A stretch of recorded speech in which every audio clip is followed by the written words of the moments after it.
Hey guys, welcome to the next video on Python tutorial for beginners. In this video, I'm going to show you how to use lists in Python. So first of all, what are lists? So list in Python is a kind of collection which allows us to put many values in a single variable.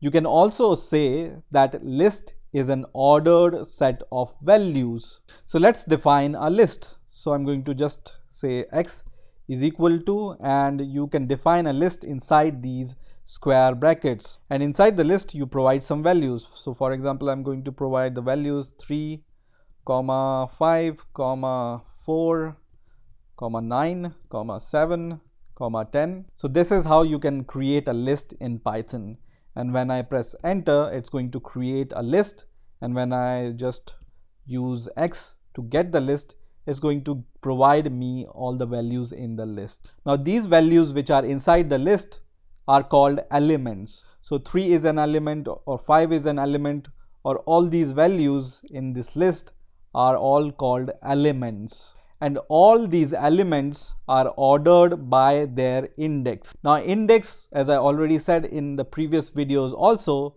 always starts from 0.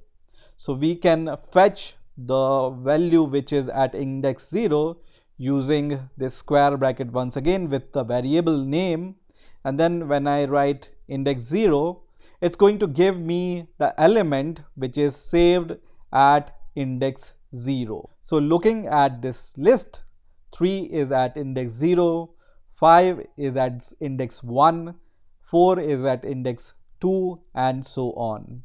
So let's say I want to get the value which is at index 4, 0, 1, 2, 3, 4.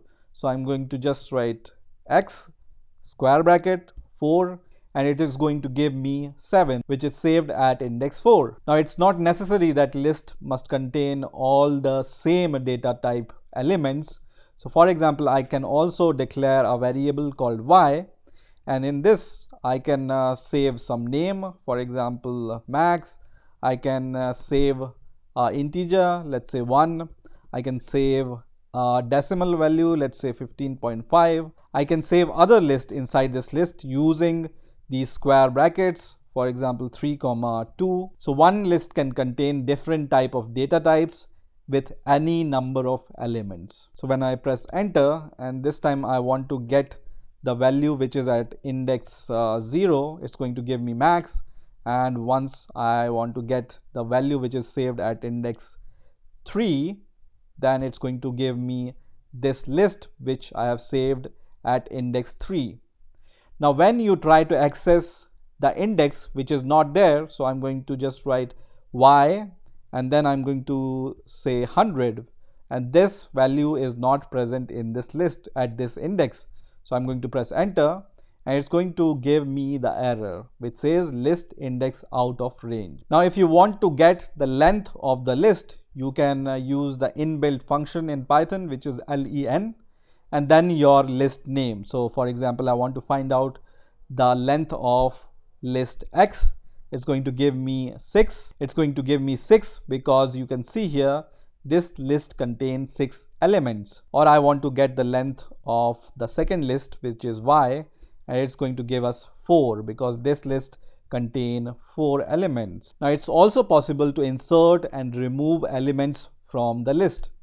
So for example, I'm going to use x which has 6 elements till now, and I'm going to insert the 7th element. So I can use a method called insert, and you can see this method takes an index and the object name. So I'm going to choose this, and the index at which I want to insert the value is at index 2, and the value I want to insert is some string, for example Tom, and I'm going to press enter, and I'm going to print the values inside the x list.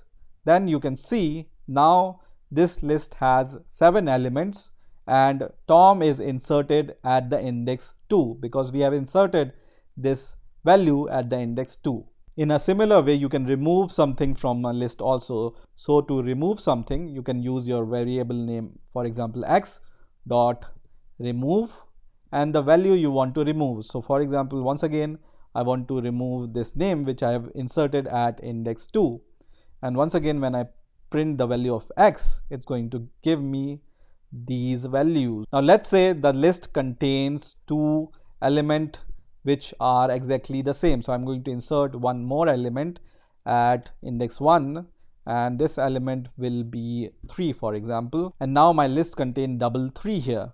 And if I want to remove this 3, so I'm going to just call this remove function once again, and I will say 3 here and then press enter.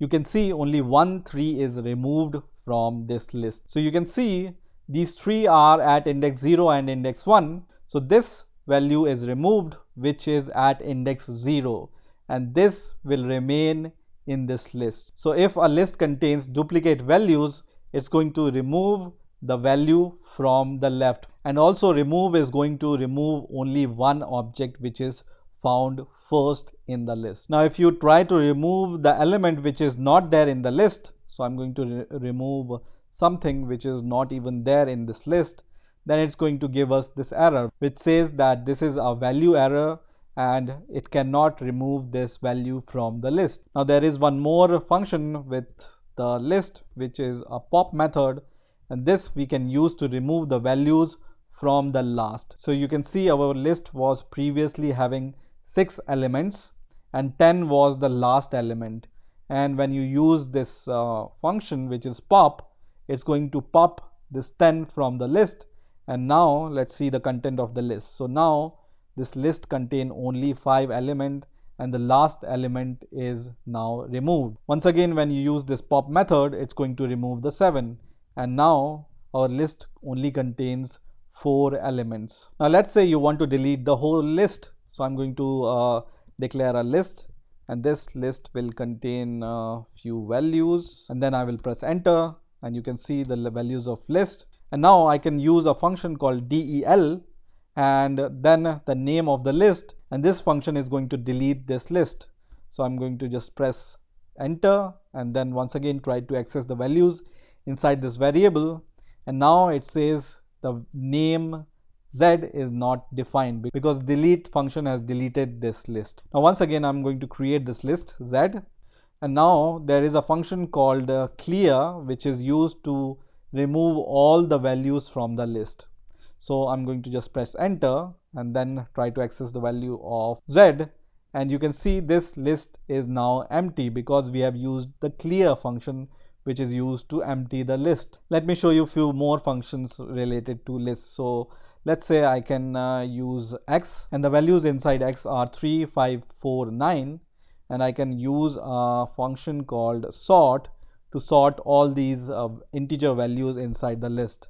And once I press enter now you can see all the values are sorted, and you can see all the values are sorted in ascending order. You can also use this method x dot reverse, and it's going to reverse all the values. So once I use the reverse function and then when I try to get all the values inside the list, you can see all the values are now reversed. There is also a function called append, and here you can append anything to your list. So I want to append 10 to my list, and when I try to access this list, you can see at last this 10 is appended in my list. Also, if you want to copy one list into another, you can use, let's say I'm going to declare a variable called s here, and I want to copy all the values from x list. I can use x dot copy, and this is going to copy all the content of my x list into this new variable called s. So you can see all the values are copied into the variable s. So let me append something into my list once again. So I'm going to append 10 once again, and now my list looks like this. And there is a function called count, using which you can count the number of elements which are there in the list. So I want to find how many number of 10 are there in the list. It's going to return me 2. And once again I want to count how many 3s are there in the list. It's going to return me 1. Let's say I want to count how many hundreds are there in my list, and it's going to return 0. So this is how you can use lists in Python. You can also use the list name and then dot and see all the methods which are available related to list here, and you can use these method which you see here. So I hope you've enjoyed this video, and I will see you in the next video.